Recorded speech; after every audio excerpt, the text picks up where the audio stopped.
السلام علیکم۔ حضرت اویس قرنی کون تھے؟ حضرت اویس قرنی کو آپ صلی اللہ علیہ وآلہ وسلم سے بہت زیادہ محبت تھی۔ اگر میں یہ کہوں کہ بہت زیادہ عشق تھا تو یہ غلط نہیں ہوگا۔ حضرت اویس قرنی بہت بڑے عاشق رسول تھے۔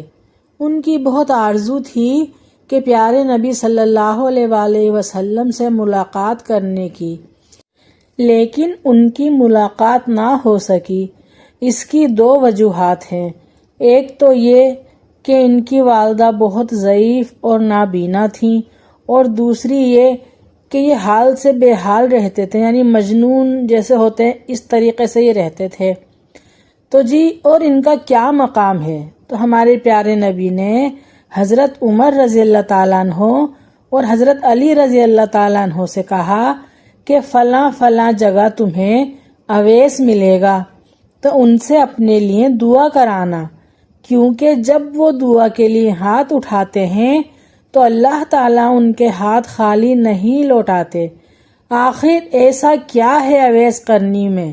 ایسا کون سا عمل ہے ان کی زندگی میں کہ رسول اللہ صلی اللہ علیہ وآلہ وسلم نے عمر اور علی جیسی شخصیت سے بول رہے ہیں دعا کرانے کے لیے؟ یہ سب آپ کو انشاءاللہ اس ویڈیو میں دیکھنے سے معلوم ہو جائے گا، اور میں اللہ سے دعا کرتی ہوں کہ آئی ہوپ یہ میری ویڈیو آپ سب کو پسند آئے۔ ہمارے پیارے نبی حضرت محمد مصطفیٰ صلی اللہ علیہ وآلہ وسلم فرمایا کرتے تھے کہ یمن کی طرف سے مجھے محبت کی خوشبو آتی ہے، کیونکہ وہاں میرا دوست اویس قرنی رہتا ہے۔ سبحان اللہ۔ آپ کا نام اویس تھا، نجد کے قبیلے قرن سے تعلق رکھتے تھے، اور آپ دو وجوہات کی بنا پر نبی کریم صلی اللہ علیہ وآلہ وسلم کی خدمت میں حاضر نہ ہو سکے۔ ایک تو آپ کی والدہ بہت ضعیف تھیں اور نابینا تھی، اور آپ ان کی خدمت میں حاضر رہتے تھے۔ دوسرا، حضور صلی اللہ علیہ وآلہ وسلم کے عشق میں مغلوب حال رہتے تھے۔ جو کچھ کماتے والدہ کی خدمت میں خرچ کرتے تھے، اور جو بچ جاتا غریبوں میں بانٹ دیتے تھے۔ آپ نے جنگ احد میں سنا کہ آپ صلی اللہ علیہ وآلہ وسلم کا دانت مبارک شہید ہوا ہے، تو تفصیل نہ معلوم کر سکے کہ کون سا دانت شہید ہوا ہے، اور رسول اللہ صلی اللہ علیہ وآلہ وسلم کی محبت میں اپنا ایک ایک دانت توڑ بیٹھے کہ شاید میرے پیارے نبی کا یہ دانت ٹوٹا ہوگا، پھر سوچتے کہ نہیں یہ نہیں ہو سکتا ہے دوسرا دانت ٹوٹا ہو۔ ایسے سوچ سوچ کے اپنے سارے دانت نکال دیے۔ یہ ان کا نبی کریم صلی اللہ علیہ وآلہ وسلم سے عشق کی انتہا تھی۔ قیامت کے روز اللہ تعالی 70,000 فرشتے پیدا کریں گے، اور ان سب فرشتوں کی شکل اویس قرنی جیسی ہوگی، اور ان سب کے جلوس میں اویس قرنی کو جنت کی طرف لے جایا جائے گا۔ سب لوگ یہ منظر دیکھیں گے، مگر کوئی پہچان نہیں پائے گا کہ اصل اویس قرنی کون سے ہیں۔ تو اللہ تعالیٰ نے جس طرح انہیں دنیا میں لوگوں سے چھپا رکھا تھا، اسی طرح روز قیامت بھی ان کو محفوظ رکھیں گے۔ حضرت اویس قرنی کو چند صحابہ کے علاوہ کسی نے بھی نہیں دیکھا تھا۔ حضرت اویس قرنی لوگوں کے اونٹ چرایا کرتے تھے، اور اس کی اجرت سے اپنا اور اپنی ضعیف ماں کا پیٹ پالتے تھے۔ حضور صلی اللہ علیہ وآلہ وسلم نے اپنی رحلت سے پہلے حضرت علی رضی اللہ تعالیٰ عنہ اور حضرت عمر رضی اللہ تعالیٰ عنہ کو وصیت کی کہ میرا جبہ میرے اویس کو پہنچا دینا اور میرا سلام کہنا۔ اور ایک جگہ حضرت محمد صلی اللہ علیہ وآلہ وسلم نے اویس قرنی کے بارے میں بتایا کہ اویس قرنی جب لوگوں کے ساتھ جنت میں جائیں گے، لوگ تو داخل ہو جائیں گے جنت میں، اور اللہ تعالیٰ کی طرف سے اعلان ہوگا کہ اویس کو روک لیا جائے۔ جب جنت کے دروازے پر پہنچ کر انہیں روک لیا جائے گا تو وہ پریشان ہو جائیں گے، کہیں گے یا اللہ مجھے کیوں روک لیا؟ تو اللہ تعالیٰ فرمائیں گے پیچھے مڑ کر دیکھو۔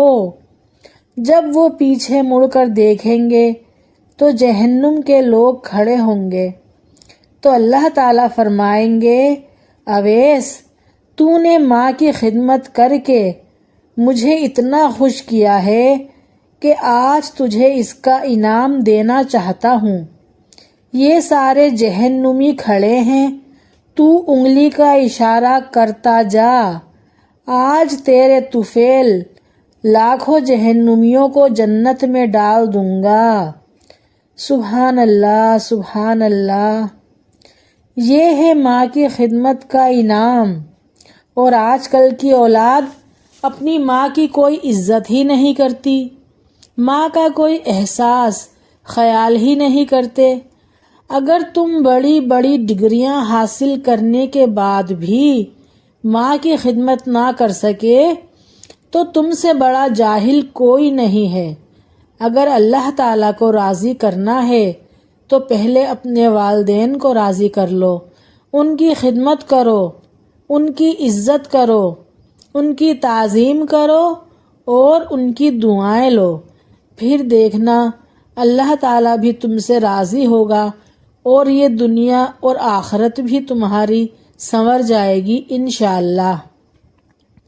اور ایک مرتبہ حضرت محمد صلی اللہ علیہ وآلہ وسلم نے فرمایا عمر تیرے دور میں ایک شخص آئے گا، اس کا نام ہوگا اویس اور اس کا قبیلہ ہوگا مراد اور وہ قرنی ہوگا۔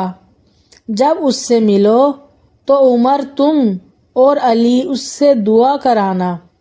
رسول اللہ صلی اللہ علیہ وآلہ وسلم کس سے کہہ رہے ہیں دعا کرانے کے لیے؟ حضرت عمر رضی اللہ تعالیٰ عنہ سے، جن کے بارے میں آپ صلی اللہ علیہ وآلہ وسلم نے فرمایا تھا کہ میرے بعد اگر کوئی نبی ہوتا تو وہ عمر ہوتے، اور علی رضی اللہ تعالیٰ عنہ جو علم کا دروازہ ہیں۔ اور کہا عمر میں نے جنت میں ایک محل دیکھا ہے، میں نے پوچھا کس کا ہے تو مجھے کہا گیا قریشی کا ہے، میں سمجھا میرا ہوگا۔ میں جانے لگا تو مجھے کہا گیا کہ یہ تو عمر بن خطاب کا ہے، اور ان ہستیوں سے کہہ رہے ہیں کہ اویس سے دعا کرانا۔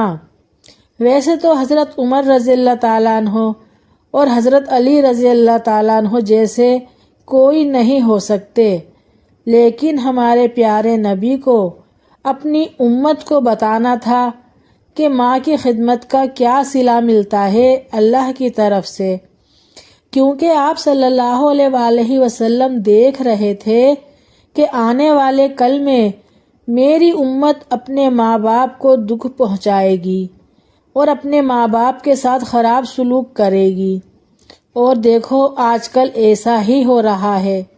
میں قربان جاؤں اپنے نبی پر، انہیں سب کچھ پہلے ہی معلوم تھا، اس لیے اس وقت کا انتظام کر رہے تھے کہ شاید یہ حدیثیں سن کر اور ماں باپ کی خدمت کا صلہ جان کر اولاد اپنے ماں باپ کی خدمت کرے۔ جب حضرت عمر رضی اللہ تعالیٰ عنہ خلیفہ بنے اور ہر سال حج کیا اور ہر سال اعلان کرتے کہ اویس اویس، پھر کوئی نہیں ملا۔ پھر ایک مرتبہ آپ نے سارے حاجی اکٹھے کر لیے اور آپ نے فرمایا کھڑے ہو جاؤ، سب کھڑے ہو گئے۔ پھر انہوں نے فرمایا سب بیٹھ جاؤ، بس یمن والے کھڑے رہو۔ تو جناب چند ہزار تھے یمن والے، سب بیٹھ گئے، باقی وہ کھڑے رہے۔ تو پھر حضرت عمر نے کہا سب یمن والے بیٹھ جاؤ اور قبیلہ مراد والے کھڑے رہو۔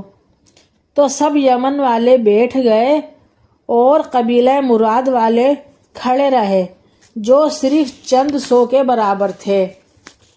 پھر حضرت عمر رضی اللہ تعالیٰ عنہ نے کہا، مراد والے سب بیٹھ جاؤ، بس قرن والے کھڑے رہو، مقصد کرنی۔ مراد والے سب بیٹھ گئے تو بس ایک آدمی باقی بچا۔ تو حضرت عمر رضی اللہ تعالیٰ عنہ نے کہا، تو قرنی ہے؟ تو اس نے کہا جی۔ کہا اویس کو جانتے ہو؟ تو اس نے کہا جی میرا سگا بھتیجا ہے، پر وہ تھوڑا سا ہلا ہوا ہے۔ آپ ایسے کیوں پوچھ رہے ہو؟ تو حضرت عمر رضی اللہ تعالیٰ عنہ رونے لگے کہ ہلا ہوا وہ نہیں، ہلا ہوا تو ہے۔ وہ کہاں ہے، کدھر ہے؟ تو اس نے کہا کہ اونٹ چرانے عرفات کی طرف گیا ہے۔ تو آپ نے حضرت علی کو ساتھ لیا اور دوڑ لگا دی عرفات کی طرف۔ عرفات کی طرف پہنچے تو دیکھا کہ وہ ایک درخت کے نیچے نفل پڑھ رہے تھے اور ان کے قریب ہی اونٹ چر رہے تھے۔ تو یہ دونوں وہاں بیٹھ گئے۔ آپ دونوں کو دیکھ کر اویس قرنی نے نماز مختصر کر دی، سلام پھیرا تو حضرت عمر رضی اللہ تعالیٰ عنہ نے فرمایا، کون ہو بھائی؟ کہا جی میں مزدور ہوں۔ پھر حضرت عمر رضی اللہ تعالیٰ عنہ نے کہا، ارے بھائی تمہارا نام کیا ہے؟ پھر انہوں نے کہا کہ جی اللہ کا بندہ۔ پھر حضرت عمر نے کہا، او بھائی ہم سب اللہ کے بندے ہیں، تیری ماں نے تیرا نام کیا رکھا ہے؟ تو پھر حضرت اویس قرنی کہنے لگے کہ آپ کون لوگ ہو اور میرے بارے میں کیوں پوچھ رہے ہو؟ اس پر حضرت علی رضی اللہ تعالیٰ عنہ نے فرمایا کہ اویس یہ امیر المومنین حضرت عمر رضی اللہ تعالیٰ عنہ ہیں اور میں علی رضی اللہ تعالیٰ عنہ۔ پھر وہ معافی مانگنے لگے۔ ان کو ایک دم ایسے کرنٹ سا لگا کہ میں تو جی آپ کو جانتا نہیں تھا۔ پھر انہوں نے کہا کہ اویس ہمارے لیے ہاتھ اٹھا کر دعا کر۔ تو انہوں نے کہا کہ وہ کیوں؟ تو کہا ہمیں ہمارے نبی نے فرمایا تھا کہ یمن سے ایک نوجوان اویس آئے گا، اس نے ماں کی خدمت کر کر کے اللہ کو اتنا راضی کیا ہوا ہے کہ جب وہ اپنے ہاتھ اٹھاتا ہے تو اللہ تعالیٰ اس کے ہاتھ خالی نہیں لوٹاتا۔ حضرت اویس قرنی رونے لگے کہ میں آپ کے لیے کیسے دعا کروں؟ یہ ہے اتنی بڑی بڑی ہستیوں کی شان کہ ہمارے نبی کے فرمان پر دوڑے چلے گئے، اور یہ ہے حضرت اویس قرنی کی شان کہ اللہ تعالیٰ نے ان کو کیسی عظمت بخشی، کتنی عزت دی ماں کی فرما برداری کرنے پر، ماں کی خدمت کرنے پر، اور کیسے سچے عاشق رسول تھے کہ اپنے پیارے نبی کے عشق میں ایک ایک کر کے اپنے سارے دانت توڑ دیے۔ کوئی ایسا عاشق رسول ہو سکتا ہے؟ اگر آپ سب کو میری ویڈیو پسند آئی ہے تو پلیز لائک شیئر سبسکرائب ضرور کیجیے گا۔ آئندہ کی نیکسٹ ویڈیو کے لیے اللہ حافظ۔